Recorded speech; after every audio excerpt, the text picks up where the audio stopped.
Stand up from your desk after a few hours of solid work and pay attention to what your body does. There's the stiffness, maybe a crack somewhere in your lower back or your neck.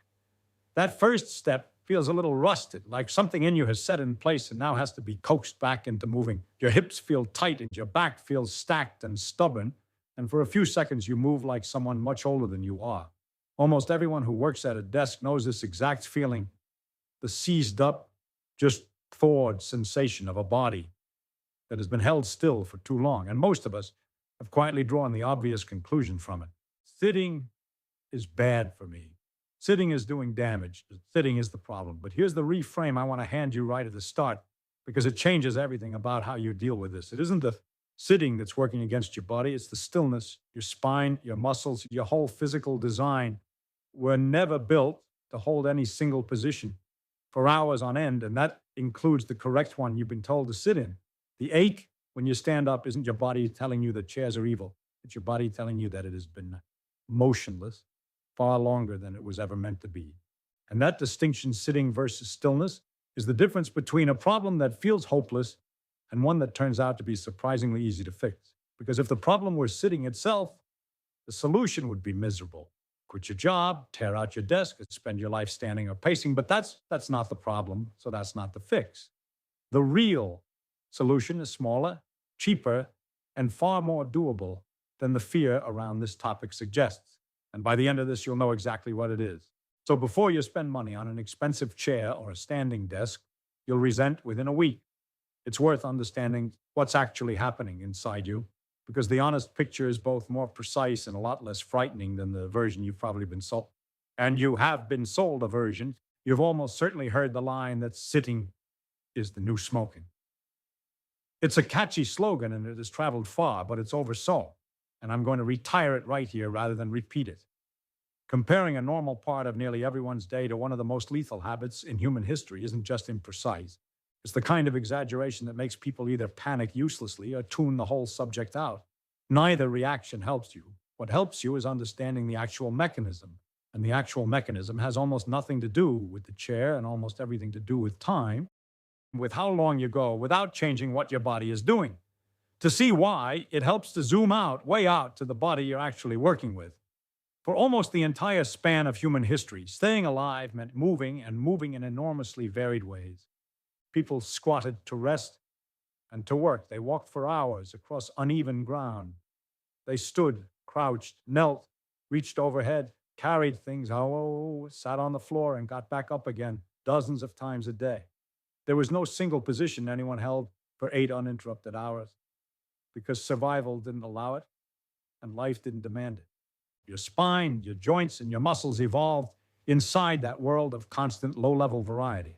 They are, in a very real sense, built for change, for a steady stream of shifting loads and postures throughout the day. Now compare that to what a modern day asks of the exact same body. You wake up and sit to eat, you sit to commute, you sit at a desk for hours, you sit through lunch, sit through the afternoons, sit through the drive home, and then sit on the couch in the evening. You might hold something close to a single-seated posture for the majority of your waking life.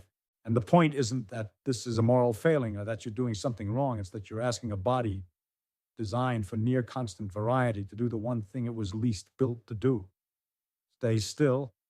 The mismatch isn't between you and the chair. It's between a body built for motion and a life built for stillness. This is why I want you to hear that stiffness differently when you stand up creaking after a long sit. That's not evidence that you're weak or unfit or that your spine is quietly crumbling. It's a completely predictable response from a system that has been deprived of the thing it's designed around. A body built for variety, given hours of sameness, stiffens and complains, and it would do that no matter how perfectly you were sitting. In fact, and this is the part that surprises people most, holding a textbook perfect upright posture for hours can leave you just as achy as slouching, because the real culprit was never the shape of your spine in the chair. It was the fact that you didn't move. I should be clear about one thing before we go further, and I'll keep it brief because I'll come back to it properly at the end. Everything here is general information about how bodies tend to work, not a diagnosis of your particular aches or pain. If something specific hurts, that deserves its own attention. But for the ordinary, near-universal stiffness of a sedentary day, the kind almost every desk worker feels the framework holds, and it's genuinely useful. So let's put the fear down and get precise. If it is stillness and not the chair, if the villain is duration rather than posture, then the interesting question becomes physical and specific. What actually happens inside your body during those motionless hours? Because it isn't nothing. The moment you settle into a chair and stop moving, a series of quiet changes begins. Changes you can't feel happening in real time, but that add up over the hours into that seized, heavy, switched off feeling you know so well. There are several of them worth understanding, and they unfold in the parts of you that you'd probably least expect, in the discs of your spine, in the muscles that are supposed to be holding you up, in the way your whole metabolism idles when your largest muscles go quiet, and even in how you breathe. Understand them, and you'll not only know exactly what long sitting does to you, you'll see precisely why the fix is so much simpler than anyone selling you a fancy chair wants you to believe. So let's go inside the still body and watch what happens. Let's start with your spine, because it's the part this whole topic is named after, and it works in a way most people never learn.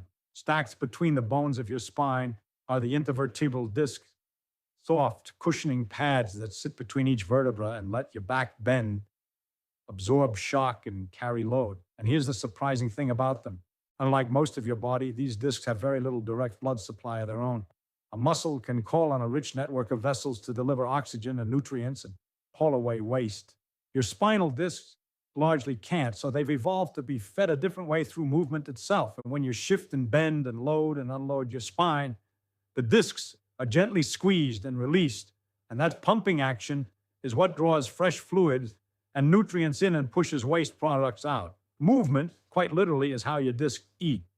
Now sit still for hours and you switch that pump off. Held in one motionless position, the discs stay under a steady, unchanging pressure, with none of the gentle load and release they rely on to stay nourished.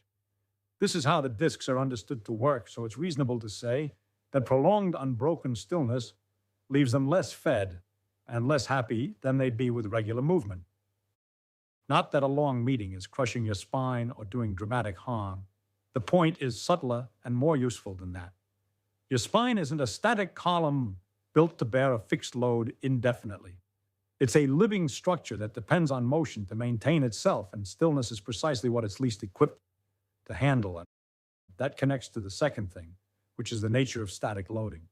When you hold any single position for a long time, the same tissues bear the same load in the same way, minute after minute, with no relief. Think about holding your arm straight out in front of you. For a few seconds, it's effortless, but keep holding it unmoving, and within a couple of minutes, it's burning and shaking, not because the weight of your arm changed, but because no single set of tissues is built to carry an unvarying load without a break. Your seated spine is in a gentler version of exactly that situation. Even a good upright posture, held rigidly for hours, keeps the same structures loaded the same way the entire time. And this is the first clue to something important. It isn't just slouching that aches. Stillness aches even when the posture is textbook perfect, because the problem is the lack of variation, not the shape. Which brings us to the third change, and it's the one most people never think about: what your muscles do when you settle in. When you first sit down upright, a set of postural muscles through your core, your back, around your spine, stay gently active, quietly working to hold you up. But as the minutes pass and you relax, especially as you drift into a slump toward a screen, those muscles do something sneaky. They switch off, they go quiet, and hand the job over to your passive tissues. Your ligaments, the discs, the very structures that aren't designed to be the primary support for hours at a time. Your body, being efficient, essentially stops paying the muscular cost of holding you up and lets you hang on your framework instead. It feels like rest, and in a sense it is, but it means the load quietly migrates from the tissues built to bear it actively onto the ones meant only to help out. Support goes silent, and the structure leans on parts that were never meant to hold everything all day. And there's a fourth layer that reaches beyond your spine entirely into your metabolism. And here I want to be especially careful with how I put it, because this is where the topic gets oversold. Your legs contain some of the largest muscles in your body. And when you sit, those big muscles go almost completely idle. Large muscles doing nothing is associated with reduced circulation through them and a drop in certain kinds of metabolic activity. Researchers have linked prolonged, uninterrupted sitting with measurable metabolic changes in things like how the body handles blood sugar and fats over time. Notice the careful words there: associated with, linked with. This is a real and repeatedly observed pattern across populations, but it is not a personal verdict. And it is emphatically not sitting gives you a disease. It's simply that your metabolism, like your spine, seems to run better when your big muscles are periodically switched on rather than parked for hours. Movement keeps that machinery ticking over. Stillness lets it idle. There's even a quieter fifth thread worth naming, because sitting at a desk is rarely just sitting, it's usually sitting while concentrating. Hours hunched toward a screen, focused and slightly tense, tend to come with shallow, high chest breathing and a subtly braced body, shoulders creeping up, jaw tight, the nervous system held in a mild state of readiness. So the stiffness of a long desk day isn't purely mechanical, it's mechanical stillness, layered with a low hum of physical tension, and the two compound each other. The seized-up feeling you stand up with is both your unmoved joints and your quietly clenched muscles asking together for relief. Now step back and look at all of this together, because there's a single thread running through every one of these changes, and it's the whole key to the video. The discs are starved of their pump, the tissues under unrelieved static load, the muscles switching off, the metabolism idling, the body slowly bracing. What drives all of it is duration of stillness. It's how long you go without changing what your body is doing. It is not fundamentally the chair. It is not the precise angle of your lower back. It is not whether you've achieved some perfect ergonomic geometry. Every one of these mechanisms is a response to sameness held over time. And that's why the single most common piece of advice on this topic, just sit up straight, doesn't actually solve it. You can sit up straight and still be perfectly harmfully still. So let me say the quiet part plainly, because it overturns the assumption almost everyone brings to this subject. There is no one correct posture you're supposed to find and freeze into. The whole idea of a single perfect position you must hold all day is a myth, and it's a counterproductive one. Because any position, good, bad, or textbook, becomes a problem once it's held long enough. The spine doesn't have an ideal static shape it wants you to lock into. What it wants is variety. Chasing the perfect posture is chasing the wrong thing entirely. You can nail the shape and still lose because you were solving for angle when the real variable was time. And as a reminder of the honest framing I'll return to at the end, this is the general picture of how bodies tend to respond, not a diagnosis of anyone's specific pain. But if you followed that thread, if duration is the real villain here, then something rather hopeful falls out of it, and it's exactly where we're headed next. Because it means the fix was never a stricter posture or standing rigidly instead of sitting rigidly. If the problem is stillness held over time, then the solution is simply to stop holding it, to break the stillness often and briefly in a way that fits into an ordinary working day, and it turns out there's a simple, well-supported way to do precisely that, one that asks far less of you than you'd expect and gives your body back the one thing it was actually built for. Let's talk about what actually works. So here's the fix, and after everything we've just walked through, it should feel almost anticlimactic in how simple it is. You don't need to sit perfectly. You don't need to stand all day. You don't need a $400 chair or a desk that rises and falls at the push of a button. What your body actually needs is to move often, to break the stillness regularly in small ways throughout the day. Frequent minor interruptions beat any single correct position every time. The whole solution to a problem that gets dressed up in fear and expensive gear turns out to be this. Stop holding still for so long. Let me give you the single most useful principle to carry out of this, and I'd frame it as a small rule to live by. The best posture is your next one, not the one you're in the next one. Instead of hunting for one ideal position and trying to freeze yourself into it, the goal is to keep changing. Shift your weight. Lean back for a while, then sit forward. Cross and uncross your legs. Stand up for a bit, then sit again, and sit on the floor in the evening. Every one of those changes gives your discs a little of the pumping motion they feed on, moves the load off tissues that have been carrying it and onto fresh ones, and wakes up muscles that had switched off. Variety is not a distraction from good posture. Variety is good posture. The spine was built for a moving target, so give it one. The most practical version of this idea is what some people call movement snacks. Brief, frequent little servings of movement scattered through your day, the way you might snack rather than eat one enormous meal. The rough idea, many suggest, is something like a minute or two of movement every half hour or so. Stand up, walk to the other room and back. Roll your shoulders, do a few easy squats, stretch toward the ceiling. And here's the genuinely encouraging part for many people. These small, regular interruptions appear to do more to offset a sedentary day than a single hard workout does. That's worth sitting with for a second because it upends the usual guilt. It's not that you're sedentary for 9 hours and then a gym session erases it. An hour of exercise is wonderful, but it doesn't fully cancel out the effect of 8 unbroken hours of stillness on either side of it. The body seems to care a great deal about how often you move, not just how hard you move one. Little and often beats big and rare. I'll put that gently rather than as a guarantee that bodies differ. But as a principle to organize your day around, it's a good one. The beauty of this is how little it asks of you and how easily it hides inside a normal working life. Take your phone call standing up or walking. Refill your water more often than you strictly need to, so you're forced to get up. Set a quiet cue or timer, an app, the end of a task, the boundary between meetings as you prompt to shift or stand. If you do have a desk that lets you stand, alternate. Some sitting, some standing, changing between them, rather than committing grimly to either. Stand while you read something on your screens, do a slow lap of the room while you think. None of these are a fitness program, they're just ways of refusing to be still for hours at a stretch, folded into things you're already doing. And this is exactly where I want to be honest about standing desks, because they get sold as the answer and they aren't. Standing perfectly still for hours brings its own aches and its own problems: sore feet, tired legs, locked knees, a different set of tissues under the same unrelieved static load. If you simply swap a seated statue for a standing one, you haven't solved anything. You've just changed which position you're frozen in. The win was never standing. Instead of sitting, the win is alternating, moving between positions, breaking the stillness whichever posture you're in. A standing desk is only useful insofar as it makes it easier to change what you're doing. On its own, held rigid, it's just another way to be still. Now, let me give you the full, honest caveat I promised earlier, because you deserve the complete picture, rather than a scattered one. Everything I've described here is general information about how bodies tend to respond to movement and stillness. It is not medical advice, and it is not a diagnosis of anything specific going on with you. Prolonged sitting is associated with certain risks across large groups of people, but individual effects vary a lot, and none of this predicts what will happen to any one person. Moving more helps most people feel and function better, but it is not a treatment for a particular condition, and this matters.